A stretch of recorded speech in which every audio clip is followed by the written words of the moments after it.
नमस्कार and welcome to the ज्ञानी गुरुकुल। मैं आदित्य तिवारी। बिन मौसम बारिश किसी को भी अच्छी नहीं लगती, खासकर तब जब मौसम अच्छी सब्जियां खाने का हो, अच्छे कपड़े पहनने का हो, यानी कि सर्दी का हो। भारत में फिलहाल कई जगह बारिश हो रही है, खासकर कि मध्य भारत। और अगर आप किसान हैं तो यह सबसे बुरी खबर है आपके लिए। बहुत आम हो गई है न्यूज़ हेडलाइंस की बारिश ने बिगाड़ा मौसम, यानी कि हमारे किसान भाइयों के लिए भारी नुकसान। देश भर में राबी की फसल बोई जा चुकी है, लेकिन अभी से अनुमान लगाए जा रहे हैं कि इस बार फसल में काफ़ी गिरावट आएगी।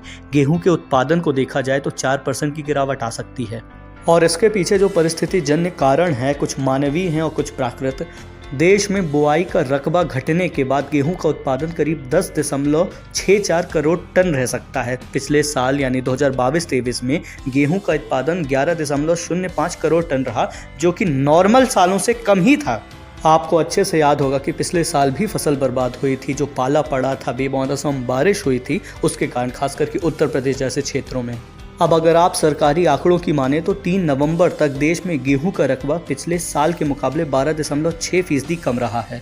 यह थोड़ा बढ़ सकता है, पर इतना नहीं होगा जितना पिछले साल था या उसके पहले जो था। इसका कारण मैं बताता हूं। जो कुछ बढ़ रहा है वो इस कारण से क्योंकि बारिश थोड़ा लेट हुई थी इस बार मॉनसून में, जिसके कारण खारिफ की जो फसल है वो भी बोई लेट गई थी। तो यह नेचुरल ही था कि हल्का हल्का समय आगे शिफ्ट हो गया। फिर भी आप कितना भी इस डेटा को एक्सट्रापोलेट कर लेते हैं तो रिसर्चर्स यही कह रहे हैं कि कम से कम 3% की कमी आएगी क्षेत्रफल में जो बोया जाता है।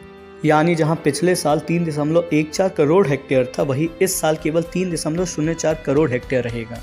Centre for monitoring Indian economy यानी CMIE की रिपोर्ट के मुताबिक गेहूं की बुवाई कम होने के 2 प्रमुख कारण हैं। पहला कारण है किसानों की पसंद। इस साल किसानों को चने के ज़्यादा दाम मिल रहे हैं और यही आकलन देखते हुए चने की बुवाई ज़्यादा हो रही है। चने के दाम 12.3% बढ़े हैं, जबकि गेहूं के दामों में केवल 6.6% बढ़ोतरी हुई है। दूसरा कारण है प्राकृतिक। इस साल देश में एल नीनो का इफेक्ट देखा जाएगा। अब प्रश्न उठता है कि एल नीनो क्या है, तो आइए समझते हैं। भारत में बारिश कई कारणों पर निर्भर करती है, उसमें से एल नीनो ला नीना भी एक कारण है। देखिए, नॉर्मल वर्षों में अगर आप देखें कि विश्व का मानचित्र है, इसमें आप देख रहे हैं कि प्रशांत महासागर में इक्वेटर से जो लाइन पास करती है उसके बाद पानी इकट्ठा करती है, गर्म पानी, ऑस्ट्रेलियन कोस्ट पर। गर्म के लिए निशान यहाँ लाल है और ठंडे के लिए निशान यहाँ नीला। जब आमतौर पर ऐसा होता है कि ऑस्ट्रेलिया के कोस्ट पर गर्म पानी इकट्ठा होता है, मतलब टेम्परेचर बढ़ता है, जिसके कारण से भारत में मानसून अच्छा होता है। लेकिन जब एल नीनो साल आता है तो आप देख सकते हैं कि अमेरिकी महाद्वीप, खासकर दक्षिण अमेरिकी महाद्वीप में गर्म पानी इकट्ठा होने लगता है, जिसके कारण से ऑस्ट्रेलिया के कोस्ट में तापमान कम होता है और इसके कारण से भारत में भी मानसून कम पहुंचता है। यानी एल नीनो साल के आने पर जहां दक्षिण अमेरिकी द्वीप में काफ़ी बारिश होती है, इनफैक्ट फ्लड्स भी आते हैं, वहीं भारत और ऑस्ट्रेलिया में बारिश बहुत कम हो जाती है। अक्सर 4-5 साल में एक बार होता है, हालांकि इस बार का एल नीनो काफ़ी वर्षों बाद आया है। लेकिन अब आपके दिमाग में एक प्रश्न उठने लगा होगा कि मैंने शुरुआत की थी बेमौसम बारिश की बात करके और अभी बता रहा हूँ बारिश कम होगी। देखिए, जब ठंड में बारिश होती है तो उसे आप मावट कहते हैं, मावठा भी कहते हैं आम बोल चाल में। यह बारिश होती है पश्चिमी विक्षोभ के कारण, जिसे वेस्टर्न डिस्टर्बेंस कहते हैं। मेडिटेरेनियन से पानी यहाँ पे आता है भारत में और उसके कारण से यहाँ बारिश होती है। हल्की बारिश ठीक होती है जब फसल अंकुरित हो चुकी हो, क्योंकि इस बार बुवाई लेट हुई थी तो फसल अभी भी खेतों में, मतलब कि वो अंकुरित नहीं हो पाई है। अगर ज़्यादा बारिश होती रहेगी तो जो फसल है वो गल जाएगी, मतलब जो बीज आपने बोए हैं खेतों में वो सड़ जाएंगे। यानी अधिक वर्षा के कारण खेतों में बीजों का गल जाना और एल नीनो के चलते देश के मध्य और उत्तरी हिस्से में तापमान का सामान्य से अधिक होना, और इसके चलते गेहूं की उत्पादकता प्रति हेक्टेयर 1% घटकर 3,480 किलो प्रति हेक्टेयर रह जाएगी। मध्य प्रदेश, राजस्थान, महाराष्ट्र और गुजरात में गेहूं के उत्पादन में ज़्यादा गिरावट की आशंका है।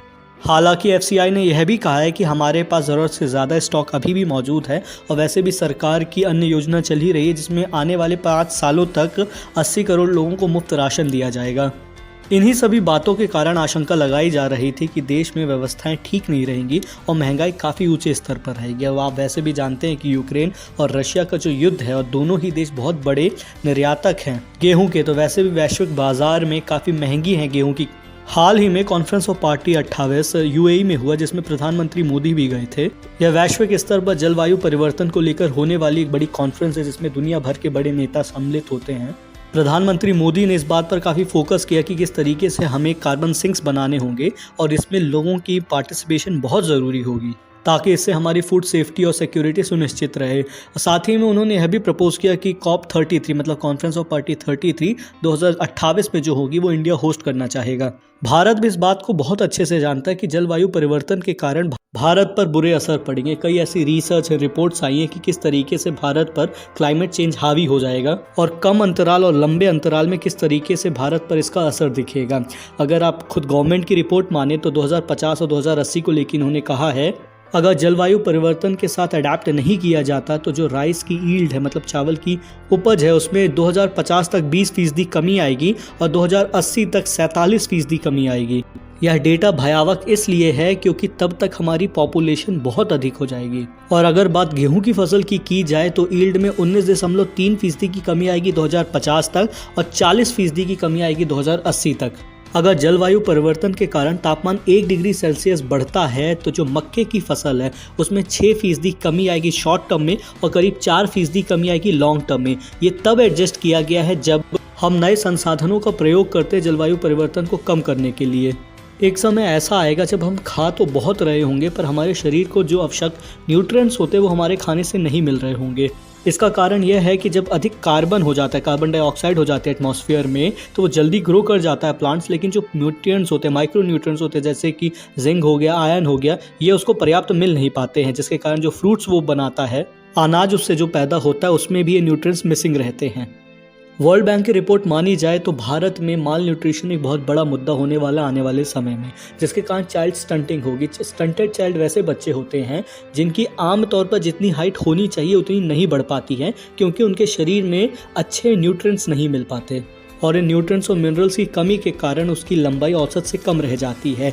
35% बढ़ोतरी होगी चाइल्ड स्टंटिंग में 2050 तक। इसके साथ साथ तापमान बढ़ने के कारण मलेरिया जैसी डिसीजेस भी फैलेंगे, साथ ही साथ हीट वेव, लू की समस्या भी बढ़ती जाएगी। यह सारी चीज़ें पलायन जैसी परिस्थितियां पैदा करेंगी, साथ ही साथ संघर्ष की भी शुरुआत हो जाएगी। तो क्लाइमेट चेंज एक बड़ा मुद्दा है जिसके प्रति हम सभी को जागरूक रहना चाहिए। भारत में करीब 50% आबादी आज भी कृषि में संलग्न है और भारत की जीडीपी का यह करीब 20% है।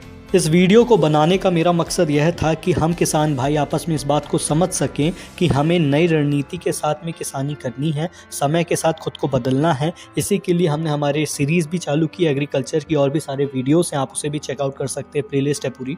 हम जल्द ही और वीडियोस साक्षात्कार आपके लिए लेते आएंगे जिससे आप भारत की पवित्र धरा पर फसल को नई जिंदगी देते रहें। अन्नदाताओं को प्रणाम, चैनल को सब्सक्राइब करना ना भूलें, ये वीडियो अपने दोस्तों के साथ शेयर करें। मिलते हैं अगले वीडियो में, तब तक अपना ख्याल रखें। जय हिंद।